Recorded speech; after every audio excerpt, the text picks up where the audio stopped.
Hello students. स्वागत है आपका अपने YouTube channel study with Taresh पर। आज हम लोग पढ़ने वाले हैं एनसीईआरटी साइंस बुक का फिजिक्स का chapter number first, light reflection and refraction. यानी कि आज हम लोग पढ़ने वाले हैं प्रकाश के परावर्तन एवं अपवर्तन के बारे में। तो पहला आपका बात आता है कि लाइट क्या है, प्रकाश क्या है। प्रकाश क्या है? प्रकाश एक प्रकार की ऊर्जा है। यानी कि लाइट क्या है? लाइट एक एनर्जी है by which we can see any object, जिसकी सहायता से हम किसी वस्तुओं को देख सकते हैं। It falls on any object and reflects. ये किसी भी ऑब्जेक्ट पर फॉल होती है, मतलब आपतित होती है, और उसके बाद उस वस्तु से परावर्तित हो जाती है, रिफ्लेक्ट हो जाती है, और हमारी आइज़ में, हमारी जो आइज़ होती हैं, हमारी आइज़ में एंटर करती है। तो हमारे आइज़ की जो रेटिना होती है, उस रेटिना पर क्या फॉर्म करती है? ये एक इमेज फॉर्म करती है उस ऑब्जेक्ट का। तो इस प्रकार हम लोग उस वस्तु को देख पाते हैं, किसी भी ऑब्जेक्ट को हम इस प्रोसेस से देख पाते हैं। उसके बाद आता है आपका कि लाइट की क्या क्या प्रॉपर्टीज़ होती हैं, यानी कि प्रकाश के गुण क्या होते हैं, प्रकाश में क्या क्या गुण पाया जाता है। हम लोग छोटी क्लास से पढ़ते आए हैं कि प्रकाश क्या होता है, एक सीधी रेखा में चलता है, यानी light travels in a straight line. इसकी ये प्रॉपर्टी हम लोग काफ़ी समय से, मतलब छोटी क्लास से हम लोग ये सब जानते हैं, ये सब पढ़े हैं कि प्रकाश सीधी रेखा में चलता है। बाकी और भी प्रॉपर्टीज़ हैं इसकी। लाइट में क्या होता है, रिफ्लेक्शन है, रिफ्रैक्शन भी हम लोगों ने पढ़ा छोटी क्लास में। प्रकाश का परावर्तन एवं अपवर्तन भी पढ़ा है। तो पहले हम आपको परावर्तन पढ़ा रहे हैं। परावर्तन क्या होता है, तो थोड़ा जान लेते हैं, लाइट की प्रॉपर्टीज़ के बारे में बात कर लेते हैं कि लाइट की क्या क्या प्रॉपर्टीज़ होती हैं, यानी कि इनके क्या क्या गुण होते हैं। तो पहला आपको बताया, लाइट क्या होती है, स्ट्रेट लाइन में ट्रेवल करती है, एक सीधी रेखा में गमन करती है। सेकेंड पॉइंट आपका है कि it has property of refraction and reflection. प्रकाश में क्या होता है, रिफ्रैक्शन और रिफ्लेक्शन की प्रॉपर्टी होती है, यानी परावर्तन एवं अपवर्तन। तो ये किसी भी ऑब्जेक्ट पे अगर लाइट फॉल होती है और उसके बाद वो वापस से लौट आती है, उसी माध्यम में, उसी मीडियम में लौट आती है, तो उसी हम प्रोसेस को क्या कहते हैं, रिफ्लेक्शन कहते हैं। तो ये प्रॉपर्टी लाइट में होती है, प्रकाश में ये गुण पाया जाता है। उसके बाद है इसका रिफ्रैक्शन क्या होता है, परावर्तन क्या, अपवर्तन क्या होता है। जब लाइट किसी एक मीडियम से, किसी एक माध्यम से दूसरे माध्यम में ट्रेवल कर जाती है, तो उस प्रोसेस को हम लोग क्या कहते हैं, रिफ्रैक्शन कहते हैं। और रिफ्रैक्शन में क्या होता है, जो लाइट है, लाइट का जो पाथ है, उसका जो रास्ता है, वो क्या होता है, अपने वास्तविक पथ से, ओरिजिनल पाथ से क्या होता है, वो डेविएट हो जाती है, विचलित हो जाती है, यानी सीधी रेखा में ना जाके वो मुड़ जाती है। तो इसको हम कहते हैं अपवर्तन। अभी आगे डिटेल में अपवर्तन पढ़ेंगे इस चैप्टर में, अभी ये प्रॉपर्टी में था। ये प्रॉपर्टी होती है लाइट में। लाइट में और भी प्रॉपर्टीज़ होती हैं, जैसे कि लाइट में पोलराइजेशन की प्रॉपर्टी होती है, यानी कि ध्रुवण का गुण होता है, जो कि हम हायर क्लास में पढ़ेंगे, इसको 12th में पढ़ेंगे। आगे है, it can travel without any medium. Light क्या होती, विदाउट एनी मीडियम, किसी मीडियम के ना होने पर, किसी माध्यम के ना होने पर भी वो गमन कर सकती है, ट्रेवल कर सकती है। अगली प्रॉपर्टी है, it travels as an electromagnetic waves. जो लाइट है वो विद्युत चुंबकीय तरंगों के रूप में चलती है, यानी कि लाइट जो है इलेक्ट्रोमैग्नेटिक के वेव के फॉर्म में ट्रेवल करती है। और प्रॉपर्टी है इसकी आगे कि इट्स स्पीड इन वैक्यूम और एयर इज़ 3 × 10⁸ मीटर पर सेकेंड।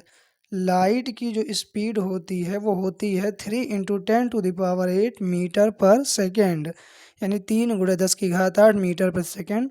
या हम इसको ऐसे भी बोल सकते हैं 3 लाख किलोमीटर पर सेकेंड। इसकी जो चाल है प्रकाश की, वो क्या होती है, 3 लाख किलोमीटर प्रति सेकंड होती है। यदि हम इसको किलोमीटर पर सेकंड में देखें तो हम ये कह सकते हैं कि इसकी जो स्पीड होती है वो 3 लाख किलोमीटर पर सेकंड होती है। और अगर हम मीटर में बोलते हैं तो मीटर में इसकी स्पीड होती है 3 × 10⁸ मीटर पर सेकेंड। ये वैक्यूम में भी होती है या एयर में भी होती है, नहीं निर्वात या वायु में। निर्वात मीन्स जहाँ पर वायु ना हो, वैक्यूम विदाउट एयर। आगे बात कर लेते हैं अब हम रिफ्लेक्शन का, कि रिफ्लेक्शन क्या होता है, लाइट का परावर्तन क्या होता है। रिफ्लेक्शन के बारे में हम लोग बात करते हैं। तो रिफ्लेक्शन क्या है? It is a phenomena of bouncing back of light after striking on any surface into the same medium is called reflection of light. यानी कि प्रकाश का किसी भी वस्तु से या किसी भी सतह से टकराकर पुनः वापस उसी माध्यम में लौटना परावर्तन कहलाता है। मान लीजिए कि ये क्या है, आपका मिरर है, दर्पण है, और लाइट यहाँ पे आती है तो जो दर्पण होता है उसकी सतह क्या होती है, चिकनी होती है, पॉलिश्ड सरफेस होता है, शाइनिंग सरफेस होता है उसका, पीछे पॉलिश की होती है। तो जब लाइट इस पर स्ट्राइक करती है तो ये क्या होती है, रिफ्लेक्ट हो जाती है, वापस आ जाती है। तो इस प्रोसेस को हम क्या कहते हैं, रिफ्लेक्शन बोलते हैं, यानी कि परावर्तन कहते हैं। लाइट जिस मीडियम से गई है उसी मीडियम में वापस लौट आ रही है, तो इसको हम क्या कहते हैं, परावर्तन कहते हैं। अब परावर्तन के कुछ नियम होते हैं, लॉ होते हैं कुछ रिफ्लेक्शन के, वो बोर्ड एग्ज़ाम में काफ़ी पूछा जाता है, लॉज ऑफ रिफ्लेक्शन। तो लॉज ऑफ रिफ्लेक्शन की हम बात कर लेते हैं, क्या होता है। तो प्रकाश के परावर्तन के यानी रिफ्लेक्शन के 2 लॉज होते हैं, 2 नियम होते हैं। ये मान लीजिए कोई पॉलिश्ड सरफेस है और ये कोई शाइनिंग सरफेस है, ये परावर्तक तल है, इसको बोलेंगे परावर्तक तल, इसको बोलेंगे पॉलिश किया गया तल। ये पॉलिश्ड सरफेस है और ये शाइनिंग सरफेस है या रिफ्लेक्टिंग सरफेस बोलेंगे इसको। तो लाइट इस रिफ्लेक्टिंग सरफेस पे स्ट्राइक करेगी, रिफ्लेक्शन होगा उसमें, तो वो कुछ नियम के अंतर्गत होगा, कुछ रूल्स होते हैं जिनको लाइट फॉलो करती है। अब लाइट जहाँ पे स्ट्राइक करती है इस पॉइंट को हम बोलते हैं पॉइंट ऑफ इंसिडेंस, मीन्स आपतन बिंदु बोलते हैं इसको।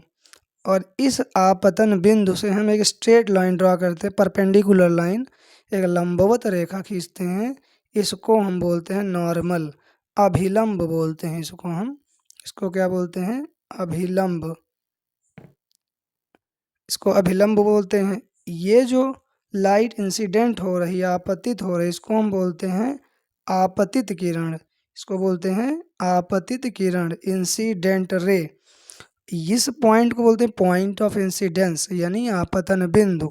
और ये जो लाइट रिफ्लेक्ट हो रही है इसको बोलते हैं रिफ्लेक्टेड रे, परावर्तित किरण, इसको बोलते हैं इंसिडेंट रे, इसको बोलते हैं रिफ्लेक्टेड रे। आपतित किरण, परावर्तित किरण, और इसको बोलते हैं अभिलंब, नॉर्मल।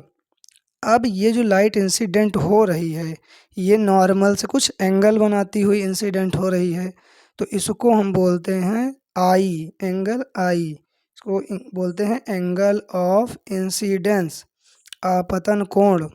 और यहाँ पे जो एंगल बनता है रिफ्लेक्टेड रे एंड नॉर्मल के बीच में, नॉर्मल मीन्स अभिलंब और परावर्तित किरण के बीच में जो कोण बनता है यहाँ पर, उसे हम क्या कहते हैं, एंगल आर, इसको बोलते हैं एंगल आर, परावर्तन कोण। अब जो रिफ्लेक्शन का फर्स्ट लॉ है वो कहता है कि the incident ray, the reflected ray and the normal all lie in the same plane. ये प्लेन है, इसी सेम प्लेन में ये तीनों लाई करते हैं, मीन्स आपतित किरण, परावर्तित किरण और अभिलंब तीनों एक ही तल में होते हैं। ये आपका फर्स्ट लॉ है। इसके बाद आपका सेकंड लॉ है। सेकंड लॉ क्या होता है, जो लाइट एंगल बनाती है इनसे, यहाँ से नॉर्मल से, उस एंगल की वैल्यू क्या होती है, इक्वल होती है। एंगल आई इक्वल टू होता है एंगल आर। आपतन कोण बराबर होता है परावर्तन कोण, यानी कि लाइट जितना कोण जो है अभिलंब से बनाएगी आपतित किरण, उतना ही कोण परावर्तित किरण भी अभिलंब से बनाएगी। तो ये होता है रिफ्लेक्शन की लॉज। आगे बात करेंगे हम स्फेरिकल मिरर के बारे में, वो आपको नेक्स्ट वीडियो में बताएंगे कि स्फेरिकल मिरर क्या होता है, उसके यूजेस क्या होते हैं, सारी कुछ बातें आगे डिस्कस करेंगे। आप तब तक हमारे चैनल को सब्सक्राइब कीजिए। आगे मिलते हैं आपको नेक्स्ट वीडियो में नेक्स्ट टॉपिक के साथ।